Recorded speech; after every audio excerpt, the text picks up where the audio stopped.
오늘 성경 말씀은 사사기 1장 1절에서 7절입니다. 세상에는 어떤 일을 하기에 앞서 먼저 해야 할 것들이 있습니다.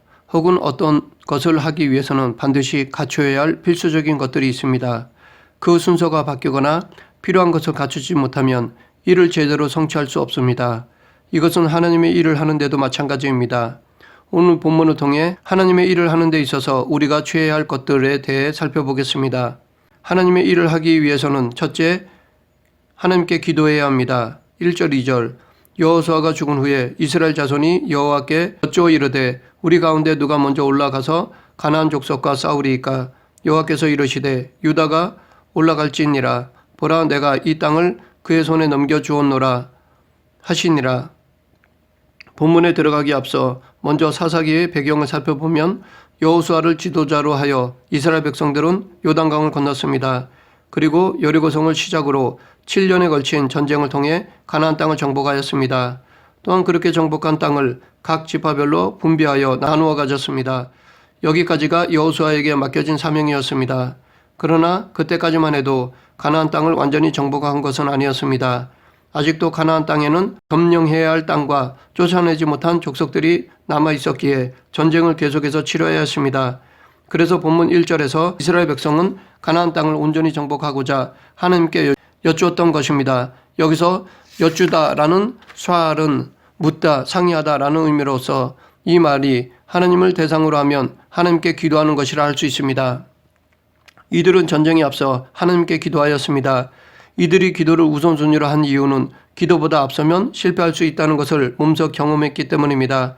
즉 이스라엘 백성들은 전쟁에서의 승패는 하나님의 주권에 있음을 알았기에 먼저 하나님께 여쭈었던 것입니다. 과거에 이들이 여리고성을 점령할 때는 하나님의 뜻을 따랐습니다. 그래서 하나님께서 말씀하신 방법 하나하나 빠짐없이 온전히 순종하였습니다. 그러니까 어려움 없이 여리고성을 점령할 수 있었습니다. 반면에 아이성을 공경할 때는 쉬울 것 같아서 기도보다 자기 생각대로 하였습니다. 그로 인해 아이성은 여리고성보다 작고 약함에도 불구하고 실패하고 말았습니다. 아이성이 실패의 근본 원인은 아간의 죄 때문이지만 만약 기도했다면 아간의 죄를 먼저 찾아냈고 징계를 받고 나서 아이성 전쟁에 임하여 승리할 수 있었기 때문입니다. 전쟁에서 얼마든지 패하지 않고 승리할 수 있는 상황이었습니다. 과거 이스라엘 백성들은 기도보다 자기들의 생각이나 감정이나 의지가 앞서면 실패한다는 것을 체험하였습니다. 그래서 이를 치르기에 앞서 하나님께 여쭈었던 것입니다. 전쟁에 앞서 하나님께 기도하였습니다. 기도는 전쟁에만 우선으로 하는 것이 아닙니다. 모든 일은 다 하나님의 주권 아래 있기 때문에 우리는 모든 일을 하기에 앞서 기도로 하나님의 뜻과 방법을 구해야 합니다. 그렇다고 기도를 꼭 거창하게 길게 할 필요는 없습니다. 상황에 따라 짧고 간단하게 할 수도 있습니다. 느헤미야도 왕이 수심이 깊다고 그 이유를 묻고 원하는 것이 무엇이냐라고 묻자 순간 짧게 기도하였습니다. 하나님은 그 짧은 기도도 들어주셨습니다. 기도는 화려함보다는 진실하게 하는 것이 더 중요합니다. 무엇보다도 기도는 모든 일에 앞서야 하고 아무리 바빠도 기도보다 앞서지 않도록 해야 합니다. 1절에 보면 사사기는 여호수아가 죽은 후에 라는 말로 시작하고 있습니다. 이것은 여호수아서의 시작과 비슷합니다. 여호수아 1장 1절에서도 여호와의 종 모세가 죽은 후에 라고 시작하고 있습니다. 모세는 이스라엘 민족을 출애굽시키고 40년 동안 광야에서 이스라엘 백성들을 인도했던 지도자였습니다. 또한 하나님의 종이라고 불릴 정도로 하나님과 사람들로부터 인정받았던 사람이었습니다. 여호수아도 모세의 뒤를 이어 이스라엘 백성들을 가나안 땅 안으로 인도한 지도자였습니다. 그리고 가나안 점령 때 많은 전쟁을 승리로 이끌었고 이스라엘 민족에게 땅을 분배한 사람이었습니다. 이 두 사람은 이스라엘 백성들이 존경했던 지도자였으며 하나님께 크게 쓰임받았던 사람이었습니다. 한마디로 이스라엘 백성들에게 훌륭한 영웅이요 위대한 인물들이었습니다. 그런 이들이 죽었다라고 기록한 것은 그 위대한 모세나 여호수아도 한계가 있는 존재임을 말하는 것입니다. 즉 모세와 여호수아가 아무리 위대한 업적을 이루었다 하더라도 이들도 단지 하나님의 도구에 지나지 않았다는 것을 의미합니다. 오직 하나님만이 영원하시고 역사의 주권자이심을 말하는 것입니다. 달리 말하면 모세와 여호수아는 우리의 존경의 대상이지 믿음의 대상이 아니라는 것입니다. 그렇기 때문에 하나님만이 우리의 믿음의 대상이요 전적으로 의지할 대상입니다. 역사를 보면 모세와 여호수아뿐 아니라 우리가 믿음을 본받을 만한 성인들이 많이 있습니다. 그들의 업적을 바라보며 그들을 존경하고 훌륭한 점을 배우는 것은 좋은 것입니다. 하지만 그들이 우리의 믿음의 대상이 되어서는 안 됩니다. 아무리 그들이 보인 믿음이 훌륭하다 하더라도 그들도 우리와 똑같은 인간일 뿐입니다. 만약 성인을 믿음의 대상으로 놓는다면 그것은 우상숭배입니다. 하나님 보시기에 가증스러운 것입니다. 예수님과 성인들, 성경의 인물들과 동급으로 놓아서는 안 됩니다. 천사도 마찬가지입니다. 가브리엘, 미가엘, 사탄, 이 모든 영적 존재와도 예수님을 절대로 동급으로 취급해서는 안 됩니다. 계속해서 하나님의 일을 하기 위해서는 둘째, 하나님 안에서 협력해야 합니다. 3절, 유다가 그의 형제 시므온에게 이르되 내가 제비 뽑아 얻은 땅에 나와 함께 올라가서 가나안 족속과 싸우자. 그리하면 나도 내가 제비 뽑아 얻은 땅에 함께 가리라 하니 이에 시므온이 그와 함께 가니라. 유다 지파는 가나안 족속을 쫓아내기 위해 시므온 지파와 협력하였습니다. 여호수아 19장 1절부터 9절에 보면 시므온 지파의 기업에 대해 말하고 있는데 시므온 지파가 기업으로 받은 땅은 유다 지파의 남쪽 경계에 해당하는 지역이었습니다. 그래서 이들은 서로 붙어 있었습니다. 그런데 아무리 공동의 이익을 위해서 협력한다 하더라도 그것은 쉬운 것이 아닙니다. 어떤 일을 하기 위해 서로 협력하려고 한다면 나름대로 절제와 사랑이 필요합니다. 때론 손해도 감수해야 합니다. 그렇지 않으면 이를 성취할 수 없습니다. 야곱의 둘째 아들이었던 시므온은 과거 여동생 디나의 강간당한 사건으로 인해 세겜이 속한 성읍의 모든 사람들을 처참하게 살인하였습니다. 이것으로 야곱은 시므온 자손들이 이스라엘 지파 중에 흩어질 것이라고 예언하였습니다. 이 예언대로 가나안 정복 직전에 실시한 인구조사에서 시므온 지파가 22,200명으로서 12지파 중에 가장 적은 숫자였습니다. 또한 모세가 마지막으로 이스라엘 민족을 축복한 명단에서도 이 시므온 지파는 제외되었습니다.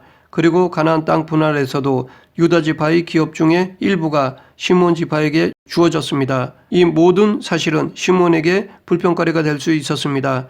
그럼에도 불구하고 시므온 지파는 전쟁에 같이 나가자는 유다의 제안에 불평이나 불만을 하지 않았습니다.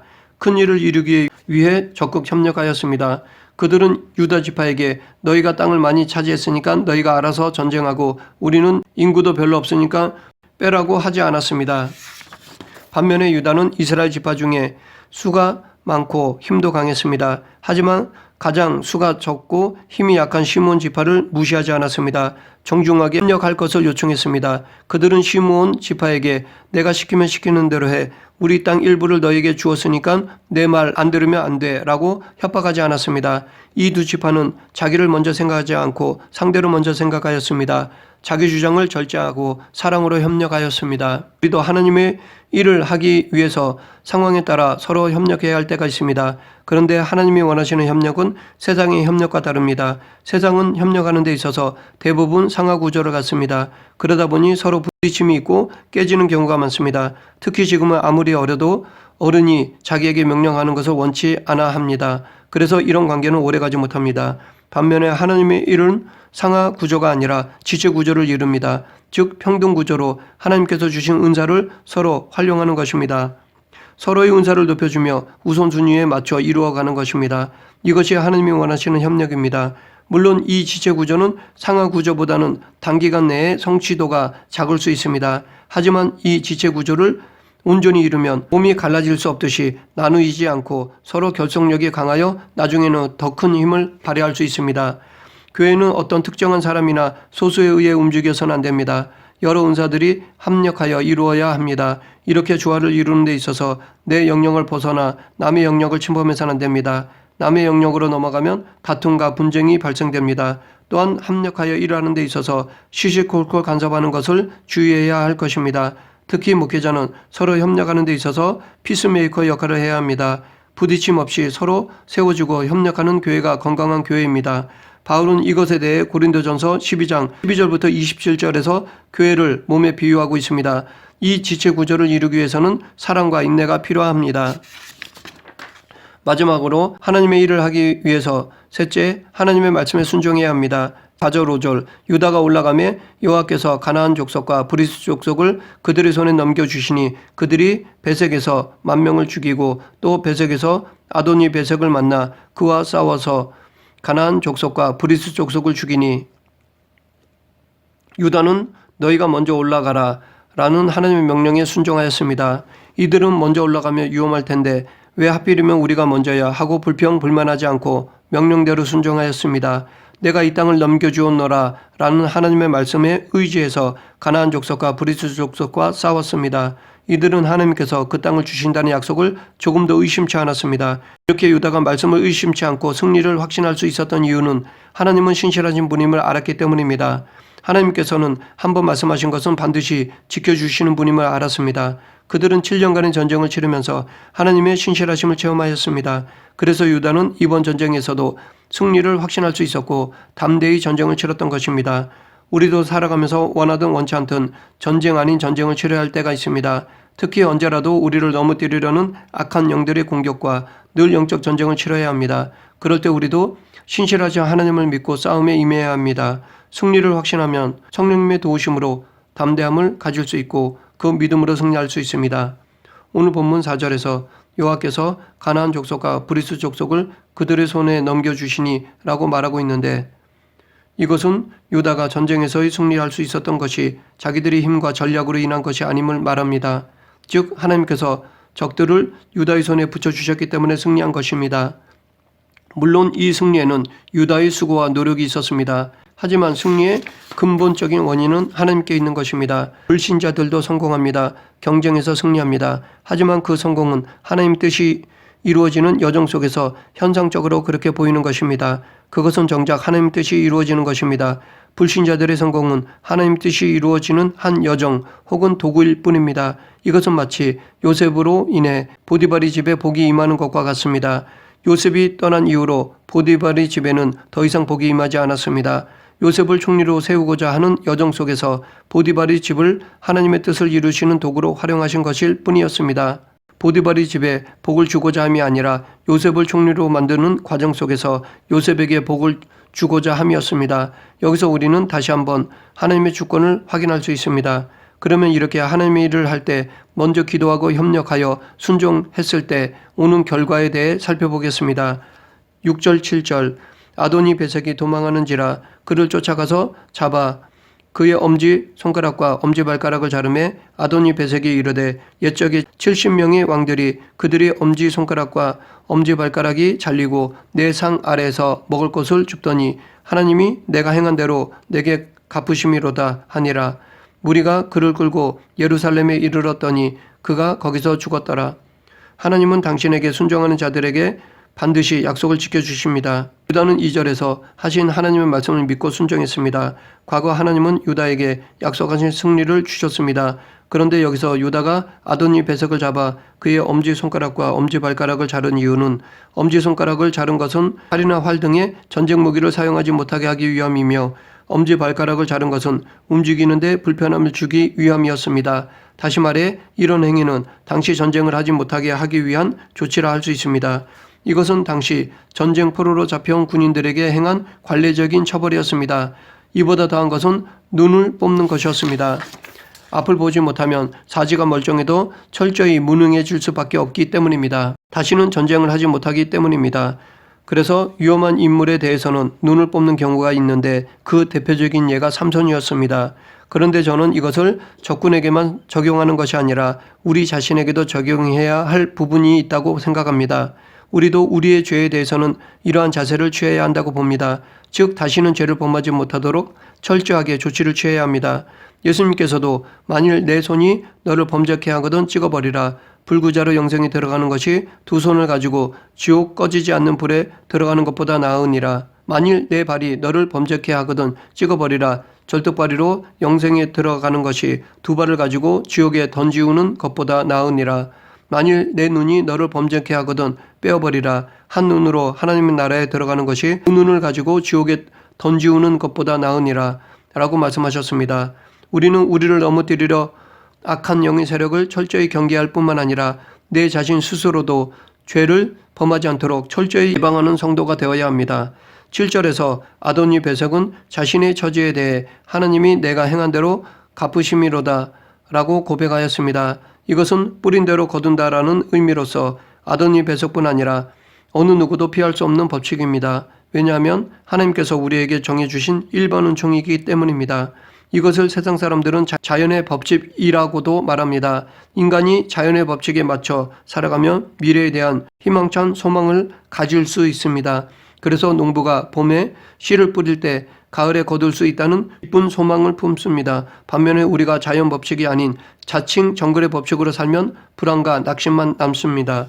그런데 자칭 정글의 법칙은 하나님께서 정해주신 정글의 법칙은 자연 법칙의 한 부분으로 자연을 유지하는 데 있어서 반드시 필요한 질서의 한 방편입니다. 반면에 인간이 만든 자칭 정글의 법칙은 자기 욕심을 합리화하는 방편입니다. 그렇기 때문에 인간이 만든 자칭 정글의 법칙은 자연의 질서를 파괴합니다. 하나님은 이것을 방지하시고자 안식년, 희년, 고엘 제도로 만들어 주셨습니다.